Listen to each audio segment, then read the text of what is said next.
रसायन विज्ञान के ऑनलाइन क्लास में आज आप लोगों का फिर स्वागत है, जिसमें आज हम रासायनिक बलगतिकी बताएंगे। इस ऑनलाइन क्लास में आज हम आप लोगों को कक्षा 12 के रसायन विज्ञान के एक ऐसी यूनिट की चर्चा करेंगे जिसका नाम है रासायनिक बलगतिकी, केमिकल काइनेटिक्स।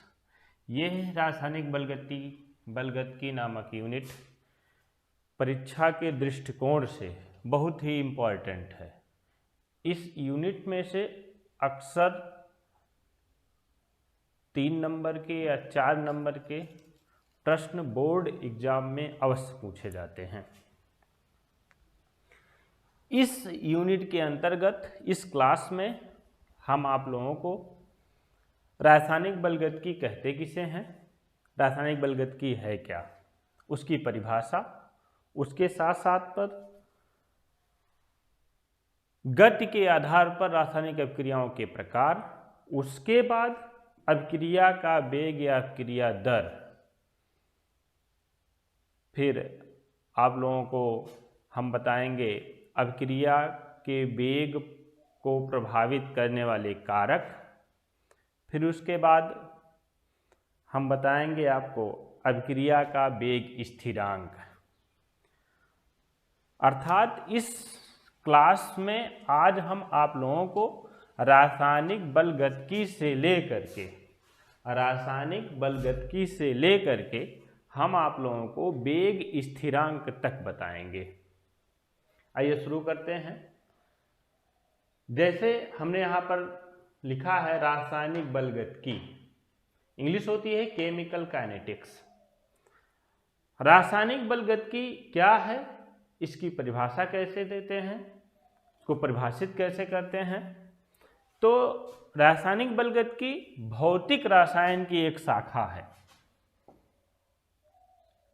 मतलब यह एक भौतिक रसायन की शाखा है जिसके अंतर्गत रासायनिक अभिक्रियाओं की दर, रासायनिक अभिक्रिया की दर का मतलब कि वह रासायनिक अभिक्रिया कितने वेग से चलती है, एवं उस दर पर अर्थात उस वेग पर विभिन्न कारकों जैसे ताप का, उत्प्रेरक का, सांद्रण का आदि का प्रभावों का अध्ययन किया जाता है, तो उसे हम रासायनिक बलगतिकी कहते हैं। इसका मतलब क्या हुआ कि जैसे मान लीजिए एक अभिक्रिया इस प्रकार से हो रही है। आप एक अभिक्रिया जानते होंगे 2H2O2 gives out 2H2O + O2। मतलब कि एक अभिक्रिया हो रही है, ये है आपका हाइड्रोजन परऑक्साइड। हाइड्रोजन परऑक्साइड का अपघटन हो रहा है और बन रहा है किसमें, जल और ऑक्सीजन में ये अपघटित हो रहा है, अर्थात जल और ऑक्सीजन में ये टूट रहा है। तो यह अभिक्रिया अर्थात इसके अपघटन अर्थात इसके टूटने की दर क्या होगी, और इस दर पर ताप का, उत्प्रेरक का और सांद्रता का क्या प्रभाव पड़ेगा। मतलब कि यह अपघटन हो रहा है, इस अपघटित होने वाली अभिक्रिया का ताप बढ़ा दें, क्या बढ़ा दें, ताप बढ़ा दें, या अभिकारक या उत्प्रेरक की अभिकारक या उत्पाद की सांद्रता बढ़ा दें। यह अभिकारक है, ये उत्पाद है, अभिकारक या उत्पाद की सांद्रता बढ़ा दें, या यहीं पर कोई उत्प्रेरक लगा दें। तो इस अभिक्रिया की दर पर, इस पर दर पर क्या प्रभाव पड़ेगा, और जब हम इस प्रभाव का अध्ययन करते हैं तो उसे क्या कहा जाता है, रासायनिक बलगतिकी कहा जाता है। अर्थात पूर्ण परिभाषा फिर से समझिए, रासायनिक बलगतिकी रसायन विज्ञान की, भौतिक रसायन की एक ऐसी शाखा है जिसके अंतर्गत हम अभिक्रियाओं की दर, मतलब कि वह अभिक्रिया कितनी वेग से हो रही है, अभिक्रियाओं की दर एवं उस दर पर विभिन्न कारकों जैसे ताप, दाब, सांद्रता, उत्प्रेरक की उपस्थिति आदि के प्रभावों का अध्ययन करते हैं तो उसे हम क्या कहते हैं, रासायनिक बलगतिकी कहा जाता है। हमने एग्जाम्पल लेकर के बताया कि एक हाइड्रोजन पेरोक्साइड है, हाइड्रोजन पेरोक्साइड का अपघटन होता है जल और ऑक्सीजन में। अपघटित जब होता है तो इस अभिक्रिया की दर क्या होगी, इस अभिक्रिया के अभिकारक या उत्पाद में परिवर्तन कर देते हैं तो इस दर पर क्या प्रभाव पड़ेगा, या इस अभिक्रिया का ताप बढ़ा देते हैं तो अभिक्रिया की दर पर क्या प्रभाव पड़ेगा, या इस अभिक्रिया में कोई उत्प्रेरक लगा देते हैं तो इस अभिक्रिया की दर पर क्या प्रभाव पड़ेगा। जब हम इसका अध्ययन करते हैं तो उसे हम क्या कहते हैं, रासायनिक बलगतिकी कहते हैं। इसका मतलब क्या हुआ कि यहाँ पर रासायनिक बलगतिकी पढ़ने का तात्पर्य हुआ कि हमें सबसे पहले जानना पड़ेगा कि रासायनिक अभिक्रिया का वेग अर्थात दर, रासायनिक अभिक्रिया का वेग मतलब कि दर जानने के लिए हम आपको बताएंगे इससे पहले कि गति के आधार पर अभिक्रियाओं के प्रकार। किसके आधार पर, गति के आधार पर अभिक्रियाओं के प्रकार। गति के आधार पर अभिक्रियाएं मुख्यतः 3 प्रकार की होती हैं। गति के आधार पर अभिक्रियाएं मुख्यतः 3 प्रकार की होती हैं। पहला होता है तीव्र अभिक्रिया, दूसरा हमने बताया अतिमंद अभिक्रिया, और तीसरी अभिक्रिया होती है सामान्य गति से होने वाली अभिक्रियाएं। तो सबसे पहले हम चर्चा करते हैं किस पर, तीव्र अभिक्रिया पर। देखिए हमारे रसायन विज्ञान में कुछ अभिक्रियाएं ऐसी हैं जो पलक झपकते ही संपन्न हो जाती हैं, क्षण भर का भी समय नहीं लेती हैं और अभिक्रिया शुरू नहीं हुई अभिक्रिया संपन्न होगी। अर्थात कुछ अभिक्रियाएं ऐसी हैं कि वो तात्क्षणिक होती हैं, मतलब कि बहुत फास्ट, बहुत तेज होती हैं। जब वो अभिक्रियाएं बहुत तेज होंगी तो उनके हम दर का निर्धारण नहीं कर सकते हैं, उनके दर का पता हम नहीं लगा सकते हैं, तो उस अभिक्रिया के वेग का भी निर्धारण नहीं हो सकता है। तो इस प्रकार की अभिक्रियाओं को हम तीव्र अभिक्रिया कहते हैं। दूसरा होता है आपका अतिमंद अभिक्रियाएं। अतिमंद अभिक्रियाएं ये ऐसी अभिक्रियाएं हैं जो कई सौ सालों में संपन्न होती हैं, मतलब कि बहुत धीमी गति से होती हैं, बहुत अतिमंद गति से होती हैं, बहुत ही मंद गति से होती हैं, कई सौ सालों में, कई सालों में संपन्न होती हैं।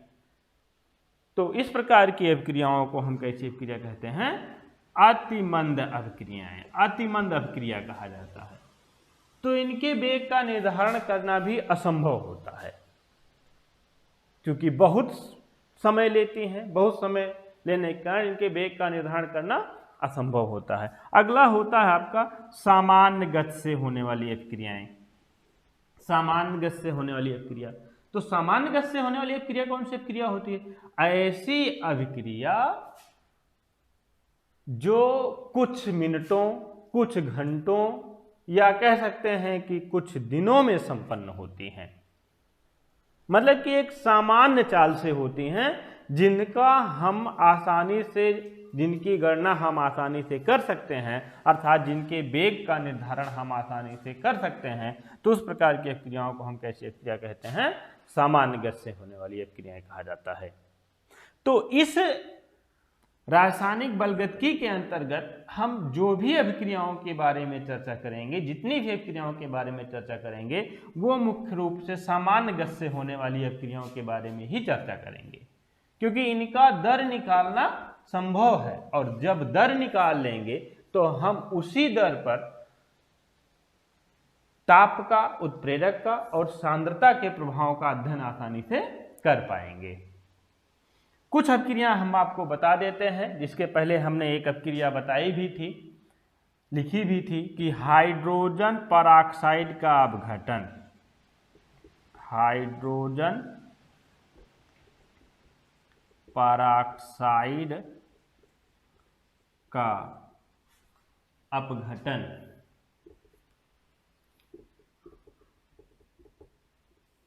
हाइड्रोजन पेरोक्साइड का अपघटन कैसे होता है? अभी हमने बताया कि 2H2O2 गिव्स आउट 2H2O और प्लस O2। ये हाइड्रोजन पेरोक्साइड का अपघटन जो होता है ये सामान्य गैस से होने वाली एक क्रिया है, अर्थात इनके वेग का हम निर्धारण आसानी से, अर्थात इनके दर का निर्धारण हम आसानी से कर सकते हैं। जब इनके दर का निर्धारण आसानी से कर सकते हैं तो उस दर पर हम ताप, दाब, सांद्रता, उत्प्रेरक का यदि परिवर्तन करते हैं तो उस दर पर क्या प्रभाव पड़ता है, इसका भी अध्ययन आसानी से किया जा सकता है। अर्थात एक प्रकार की सामान्य गैस से होने वाली एक क्रिया है। अगला है नाइट्रोजन पेंटाऑक्साइड का अपघटन। नाइट्रोजन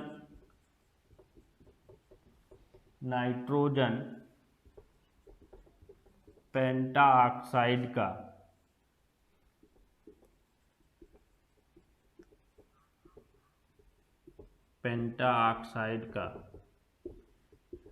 अपघटन। नाइट्रोजन पेंटाऑक्साइड का अपघटन किस प्रकार किस क्रिया द्वारा होता है? देखिए 2N2O5 नाइट्रोजन पेंटाऑक्साइड है और नाइट्रोजन पेंटाऑक्साइड का अपघटन होता है तो बन जाता है आपका नाइट्रोजन डाइऑक्साइड, अर्थात 4NO2 और प्लस O2। ये भी सामान्य गैस से होने वाली एक क्रिया है, इसलिए इस अभिक्रिया पर भी हम वेग का निर्धारण कर सकते हैं और उस वेग पर यदि हम इस अभिक्रिया में अभिकारक या उत्प्रेरक की ताप, दाब, सांद्रता परिवर्तन के प्रभाव का अध्ययन करें तो उसका अध्ययन हम आसानी से कर सकते हैं। इस आधार पर इस रासायनिक बलगतिकी के अंतर्गत जितनी भी रासायनिक अभिक्रियाओं के बारे में चर्चा किया जाएगा वो सामान्य गैस से होने वाली अभिक्रियाओं के बारे में हम चर्चा करेंगे। अब हम आप लोगों को बताएंगे अभिक्रिया का वेग या अभिक्रिया दर। इसी चैप्टर का एक भाग है अभिक्रिया का वेग या अभिक्रिया दर, रेट ऑफ रिएक्शन। अभिक्रिया दर कहते किसे हैं? सबसे पहले इसे हम परिभाषित करते हैं। एकांक समय में अभिकारक या उत्पाद की, अभिकारक समझते हैं आप लोग कि जो अभिक्रिया में भाग लेता है उसे अभिकारक, जो अभिक्रिया के उपरांत प्राप्त होता है उसे उत्पाद कहा जाता है। एकांक समय का मतलब क्या हुआ कि 1 घंटे, 1 मिनट या 1 दिन, मतलब कुल मिलाकर के 1 होना चाहिए, 1 सेकंड होना चाहिए, 1 मिनट होना चाहिए, घंटे होना चाहिए, एकांक समय होना चाहिए। तो एकांक समय में अभिकारक या उत्पाद की सांद्रता में हुआ परिवर्तन, अर्थात एकांक समय में यदि अभिकारक या उत्पाद की सांद्रता में जो परिवर्तन होता है उसे ही अभिक्रिया की औसत दर कहते हैं। फिर से समझिए, एकांक समय में अभिकारक या उत्पाद की सांद्रता में हुआ परिवर्तन अभिक्रिया की औसत दर कहलाती है। मान लीजिए कि माना यदि समय अंतराल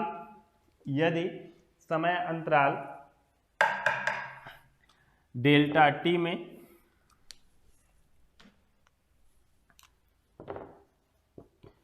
यदि समय अंतराल डेल्टा टी में, मतलब कि समय में परिवर्तन जो हुआ है वो डेल्टा टी का है। डेल्टा टी में अभिकारक या उत्पाद की सांद्रता में परिवर्तन, अभिकारक या उत्पाद की सांद्रता में परिवर्तन डेल्टा सी हो तो अभिक्रिया की औसत दर क्या हो जाएगी? अभिक्रिया की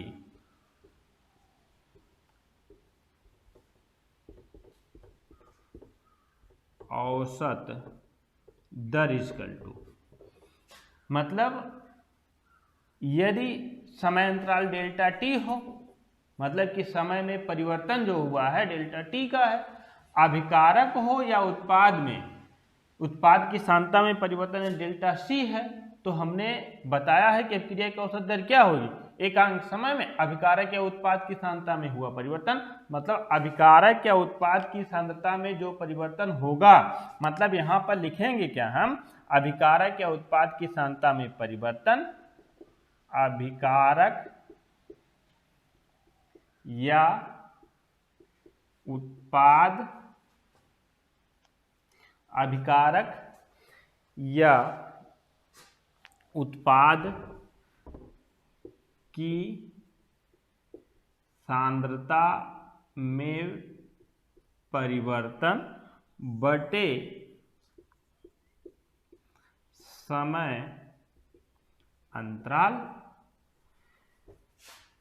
और अभिकारक या उत्पाद की सांद्रता में परिवर्तन या डेल्टा सी का हो रहा है, तो क्या हो जाएगा कि अभिक्रिया की औसत दर बराबर, अभिक्रिया की औसत दर बराबर क्या हो जाएगा, अभिकारक के उत्पाद की सांद्रता में परिवर्तन यदि डेल्टा सी का हो रहा है, तो बाई समय अंतराल कितने समय में अभिकारक के उत्पाद की सांद्रता में परिवर्तन हो रहा है, तो डेल्टा टी, अर्थात अभिक्रिया की औसत दर बराबर क्या हो जाएगी आपकी, अभिकारक के उत्पाद की सांद्रता में परिवर्तन बटे समय अंतराल। अभिकारक के उत्पाद की सांद्रता में परिवर्तन डेल्टा सी का हो रहा है और समय अंतराल डेल्टा टी है, इसलिए क्या हो जाएगा आपका delta C by delta T.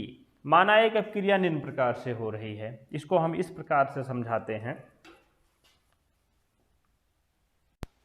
माना एक अभिक्रिया निम्न प्रकार से हो रही है, अभिक्रिया किस प्रकार से हो रही है, एक अभिक्रिया है ए से बन रहा है आपका पी, ए आपका यहाँ पर अभिकारक है और पी क्या है, उत्पाद है, मतलब कि ए रिएजेंट है, पी क्या है, प्रोडक्ट है। अब ए जब अभिक्रिया शुरू नहीं हुई थी, सिर्फ जब रिएजेंट अर्थात अभिकारक को लिया गया था, तो क्या उत्पाद बना था, उत्पाद था, उत्पाद नहीं था, उत्पाद नहीं था, उत्पाद की मात्रा अर्थात उत्पाद की सांद्रता शून्य थी। लेकिन जैसे कुछ समय व्यतीत हुआ तो उत्पाद बनना शुरू हो गया, उत्पाद बनने लगा। उत्पाद बना कहां से, उत्पाद बना कहां से, अभिकारक से, मतलब कि अभिकारक की सांद्रता में कुछ कमी हुई, तब जाकर के आपका उत्पाद की सांद्रता में वृद्धि हुई, अर्थात उत्पाद की सांद्रता बढ़ी। अर्थात इस अभिक्रिया से हम ये समझ रहे हैं कि अभिकारक की सांद्रता घट रही है, अर्थात अभिकारक की मात्रा अर्थात सांद्रता जो ली गई है वो लुप्त हो रही है, जबकि उत्पाद की सांद्रता में क्या हो रही है, वृद्धि हो रही है। तो जितनी तेजी से अभिकारक लुप्त होगा उतनी तेजी से उत्पाद बनेगा। जितनी तेजी से अभिकारक लुप्त होगा अर्थात इसकी सांद्रता में जितनी तेजी से कमी होगी, वही जितनी कमी होगी उतनी तेजी से वही उतनी वृद्धि हो जाएगी, किसमें, उत्पाद में वृद्धि हो जाएगी। अर्थात हमारा कहने का मतलब यहां से क्या है कि हम क्या कहेंगे कि अभिकारक ए के लुप्त होने की दर, मतलब अभिकारक ए के लुप्त होने की दर बराबर किसके होगा, बराबर किसके होगा, उत्पाद पी के बनने की दर, उत्पाद पी के बनने की दर। अर्थात हमारा कहने का मतलब क्या हुआ कि अभिकारक जितनी तेजी से लुप्त होगा अर्थात इसकी सांद्रता जितनी तेजी से घटेगी, उत्पाद की सांद्रता उतनी तेजी से बढ़ेगी। इसको हम इसकी दर का निर्धारण कैसे करेंगे कि अभिकारक ए के लुप्त होने की दर, अभिकारक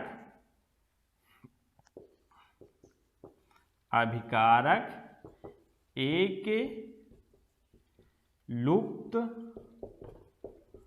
होने की दर बराबर, अभिकारक ए के लुप्त होने की दर बराबर अभिक्रिया की दर, यही क्या हो जाएगी आपकी अभिक्रिया की दर हो जाएगी। अर्थात जितनी तेजी से अभिकारक लुप्त होगा वही उतनी तेजी से अभिक्रिया संपन्न होगी, अर्थात वही क्या हो जाएगी अभिक्रिया की दर हो जाएगी। तो अभिक्रिया की दर बराबर अर्थात इस अभिकारक की सांद्रता में जितना परिवर्तन होगा अर्थात क्या हो जाएगा delta active mass of A by delta T.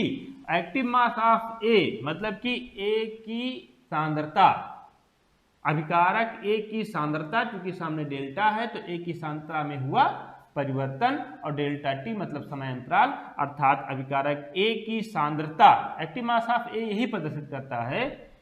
ये बड़े ब्रैकेट में हमने लिख दिया है कैपिटल ए, तो इसका मतलब पढ़ते हैं हम एक्टिव मास ऑफ ए, हिंदी होती है इसकी अभिकारक ए की सांद्रता। तो अभिकारक ए की सांद्रता में परिवर्तन बटे समय अंतराल, अर्थात अभिकारक ए की सांद्रता में, अभिकारक ए की सांद्रता में जितना परिवर्तन होगा, चूंकि ए की सांद्रता ए अभिकारक है अर्थात ए की सांद्रता घटेगी, जब ए की सांद्रता घटेगी अर्थात सांद्रता में कमी होगी, इसलिए यहाँ पर हम कौन सा चिन्ह लगा देते हैं आपका ऋणात्मक चिन्ह लगा देते हैं। फिर यहाँ हम कह सकते हैं कि ऋणात्मक चिन्ह ये प्रदर्शित करता है क्योंकि ए की सांद्रता घट रही, ए हमने बताया एक लुप्त हो रहा है, कम हो रहा है, और पी में वृद्धि हो रही है, और इसलिए यहाँ पर ए लुप्त हो रहा है, अर्थात इसको हम किस चिन्ह के साथ दिखाते हैं ऋणात्मक चिन्ह के साथ दिखाते हैं। अगर यही प्रक्रिया हम इस प्रकार से लिखें कि उत्पाद P के बनने की दर, इसको इस तरीके से दिखाएं, उत्पाद P के बनने की दर, तो जितनी तेजी से ये लुप्त होगा अभिकारक, उत्पाद उतनी तेजी से बनेगा, अर्थात जितनी दर होगी इसकी लुप्त होने की उतनी ही दर होगी इसकी क्या होने की, बनने की, उतनी ही दर होगी इसके बनने की। तो ये भी P के बनने की दर भी क्या होगी, अभिक्रिया की दर ही होगी, अर्थात अभिक्रिया की दर इजकल टू क्या हो जाएगा, इसमें भी परिवर्तन होगा, बनेगा तो इसमें भी परिवर्तन होगा, अर्थात इसकी सांद्रता बढ़ेगी लेकिन परिवर्तन तो होगा ही, अर्थात delta active mass of P by delta T। लेकिन हम इसको पॉजिटिव चिन्ह के साथ दिखाएंगे, धनात्मक चिन्ह के साथ दिखाएंगे, क्योंकि P की सांद्रता बढ़ रही है। अब यहां पर हम औसत दर कैसे निकालेंगे, औसत दर कैसे निकालेंगे, तो यहां पर औसत दर बराबर क्या हो जाएगा, औसत दर इक्वल टू क्या हो जाएगा, अभिकारक ए के लुप्त होने की दर, जितनी तेजी से अभिक्रिया में अभिकारक ए लुप्त हो रहा है, अभिकारक ए के लुप्त होने की दर, और जितनी तेजी से उत्पाद P बन रहा है अर्थात P के बनने की दर आपस में बराबर होगी, अर्थात औसत दर क्या हो जाएगा आपका minus delta active mass of A by delta T equal to delta active mass of P by delta T. यहाँ पर ऋणात्मक चिन्ह ये प्रदर्शित करता है कि अभिकारक की सांद्रता में कमी हो रही है। तो यहाँ पर लिख सकते हैं कि ऋणात्मक चिन्ह, या बोल दे रहे हैं, लिख लीजिएगा आप लोग कि ऋणात्मक चिन्ह ये प्रदर्शित करता है कि अभिकारक ए की सांद्रता में कमी हो रही है, अर्थात ए की सांद्रता घट रही है। इसी पर हम आप लोगों को एक क्वेश्चन बताते हैं।